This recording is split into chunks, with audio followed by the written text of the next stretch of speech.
सत्राजित नाम का एक राजा था। सत्राजित राजा के एक भाई थे जिसका नाम था प्रसेन।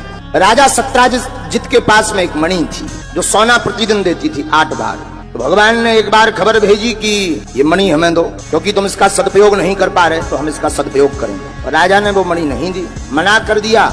जहां मना किया भगवान कुछ नहीं बोले, मौन हो गए।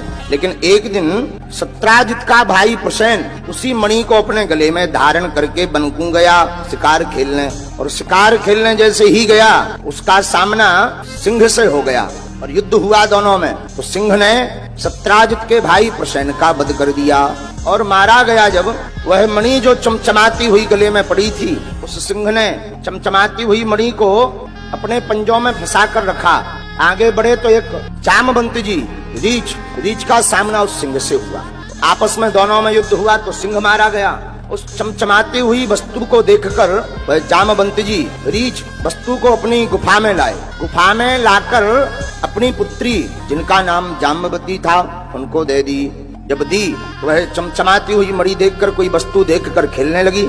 इधर कई दिनों तक जब सत्राजित का भाई प्रसेन वापस नहीं आया तो राजा को मन ही मन संदेह होने लगा, हो ना हो द्वारकाधीश भगवान ने हमारे भाई का वध मणि के लोभ में कर दिया। और इसका कोई पुख्ता सबूत प्रमाण नहीं था, इसलिए राजा ने किसी को बताया नहीं। पर एक दिन रात्रि काल में अपनी धर्म पत्नी को बताया। लगता है हमारे भाई का वध द्वारकाधीश ने करवा दिया। क्यों? मणि के लोभ। जो मणि थी वो सोना देती थी, एक बार इन्होंने मांगी थी, हमने दी नहीं, हो सकता हो कूटनीति चली हो। मणि लेने के चक्कर में भाई का वध करवा दिया। पर तू सुनो देवी, इसका भी कोई ठोस प्रमाण नहीं है। जब तक कोई प्रमाण नहीं मिल जाता तब तक आप किसी को मत बताना। बोलो सीताराम। परंतु स्त्रियों का स्वभाव होता है जब तक ये अपनी बात पड़ोसन को न बता दें तब तक इनकी पेट का भोजन पचता ही नहीं। वैसे तो किसी को नहीं बताया।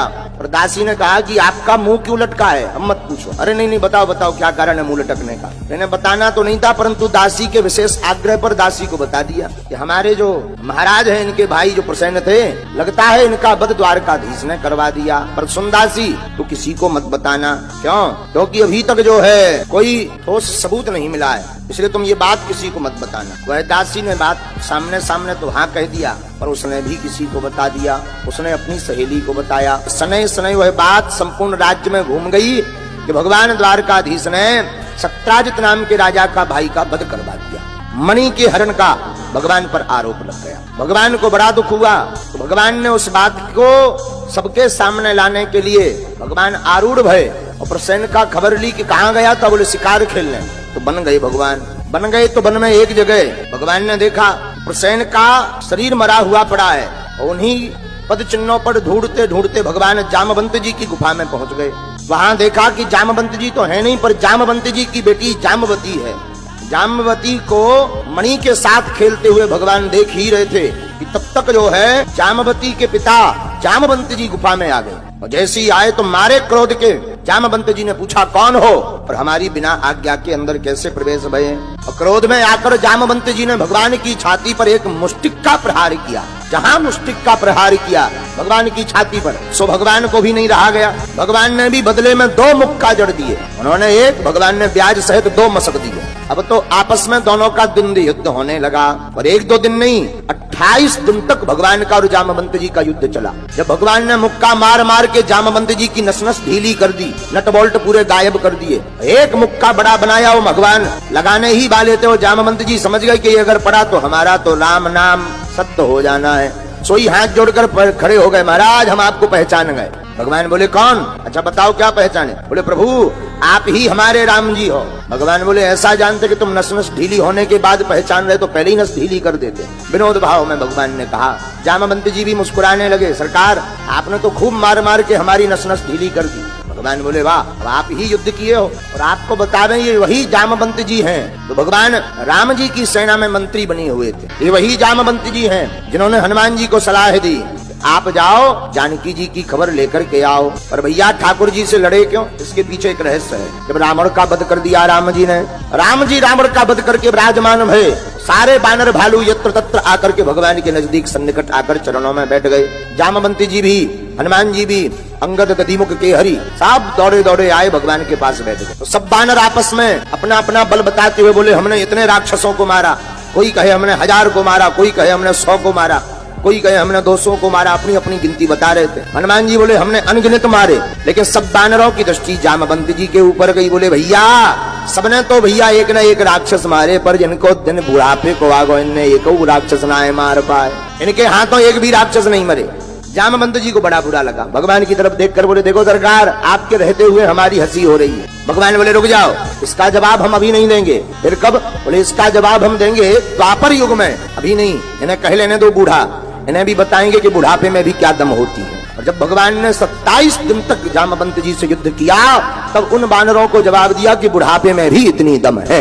28 दिन तक उठापटक भगवान और जामवंत जी की हुई। जामवंती जी बोले बस करो महाराज, अब मत मारो, हम पहचान गए आप हमारे राम जी हो, आप ही श्याम जी बनकर आए हो। ओ भगवान बोले वाह, अब मुक्का खाने की बारी आई सो पहचान निकल आई। भगवान ने पूरा मणि चोरी का प्रसंग बताया जामवंत जी को, कहा कि ये मणि मुझे दे दो।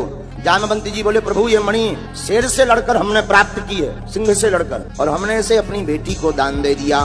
बेटी से वापस मणि लेकर के पाप लगेगा, बेटी का धन पिता को कभी नहीं लेना चाहिए। भगवान बोले कोई उपाय? जामवंत जी बोले सरकार एक उपाय। बोले क्या?